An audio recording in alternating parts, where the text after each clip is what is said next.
Housing TV.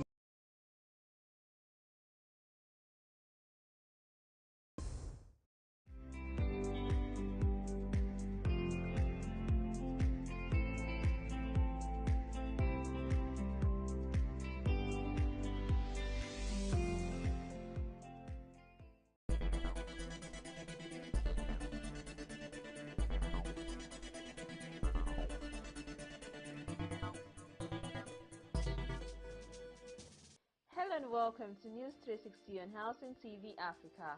I am Phoebe Onwabuje. The headlines: FCT mass housing policy and the challenges. NSCDC orders vacation of distressed houses as caved-in structure kills Osun woman.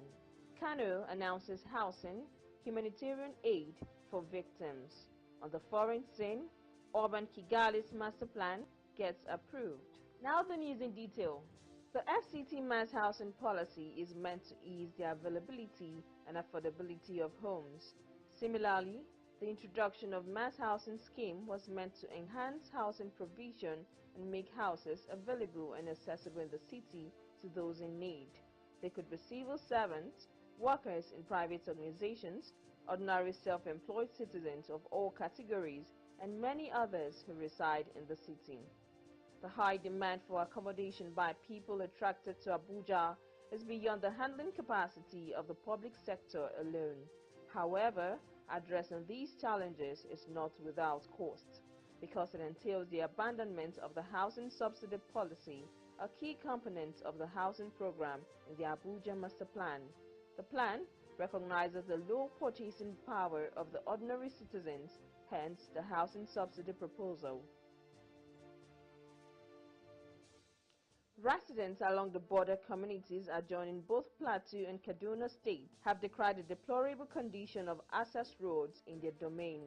Stakeholders of the border community that include Riyom, Saminaka, Manchok and Jengri, among others, have thus appealed to the government of the two states to rehabilitate and in other cases rebuild the failed roads. In separate interviews with newsmen in Jos on Wednesday, the residents described some of the border community roads as death traps, particularly those leading in and out of the two states. They disclosed that the residents and other stakeholders have continued to suffer untold hardships due to the long neglect of the roads by the two state governments as well as the federal government, despite the several promises made in the past by the different governments to fix the road.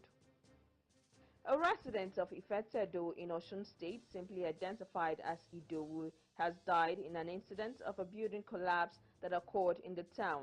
The collapsed structure was said to be a dilapidated building that suddenly caved in and killed the woman. A resident of the community, identified as Ogunyemi, told newsmen yesterday that operatives of the Nigerian Security and Civil Defense Corps, responding to a distress call, were at the scene of the incident.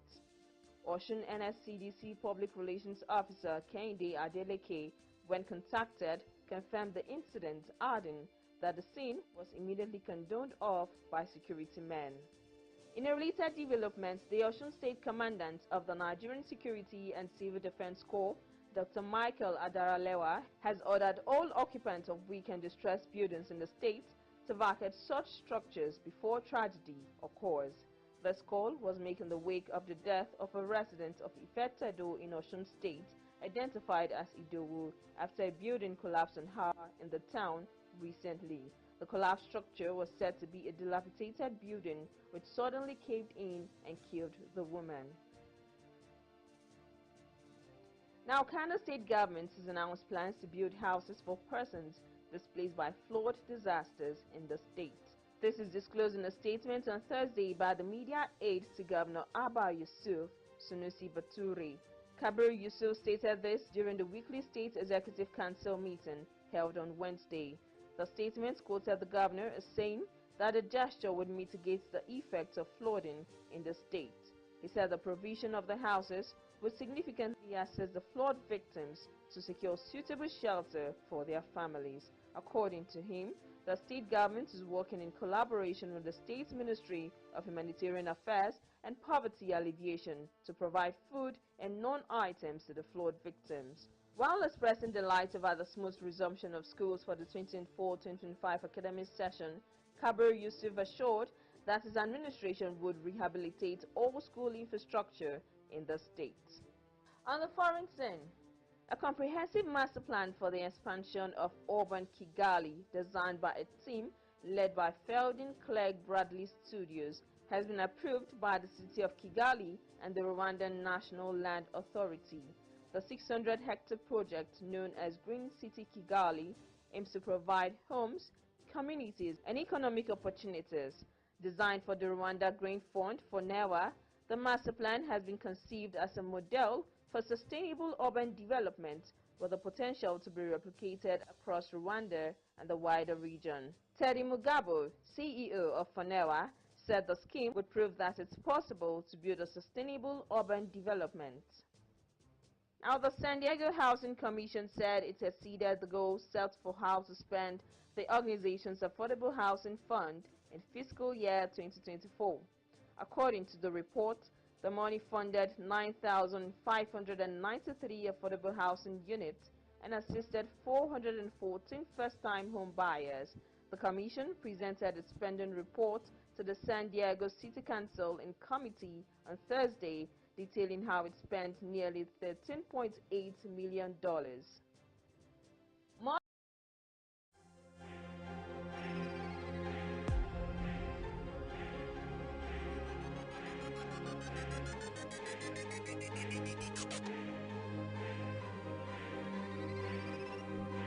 Housing TV Africa, your first in housing news.